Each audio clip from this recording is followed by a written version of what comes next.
Tu, tu, tu, tu.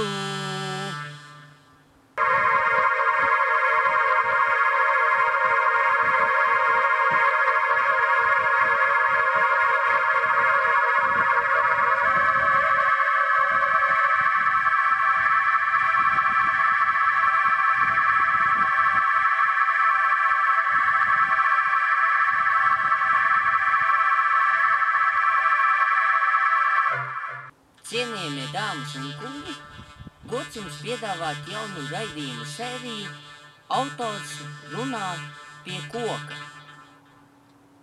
Studijā koks un koks.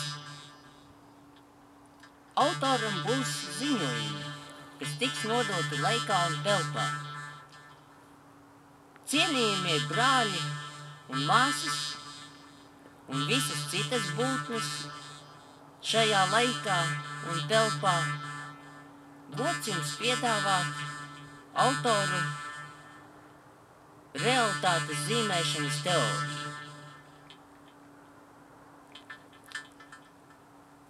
Sākumā es pieminēšu tikai to, ka man ir viena mīļa grāmatiņa no mūsu novada.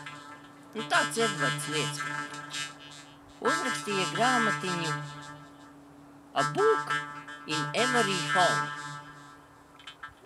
Un redzat, un tur ir tāda viena vietiņa, kur cilvēks atļaujās apgalvot, ka mēs esam muļķoti visi. Un viņš esot muļķots, un tamdēļ mēs visi muļķojam tālāk viens otru. Kāpēc tas tā notiek? Kas tad ir autora realitātes zīmēšanas teorija, kas parādījās, tā kā autors zvanīja otro reizi. Un zvanīja viņš īstajā laikā un telpā. Tas ir par to, ka mēs esam būtnes. Kaut kas vairāk, ne tā kā mums kāds ir licis domāt. Un ko tas nozīmē? Mēs zīmējam realitāti. Mēs radām nākotni. Tāpēc ir laiks uzņemties atbildību, kādas idejas jūs realizējat savā dzīvē. Kā Edvards teica, kas nav labs tagad, tas nebūs labs ne nākotnē, ne pagātnē. Un neprojicējiet savas, taisiet savus šedevrus.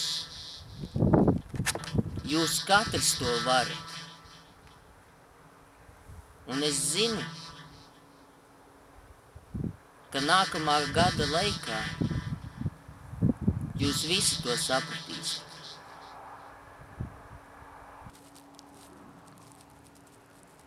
Bet varbūt es nekā nepateicu.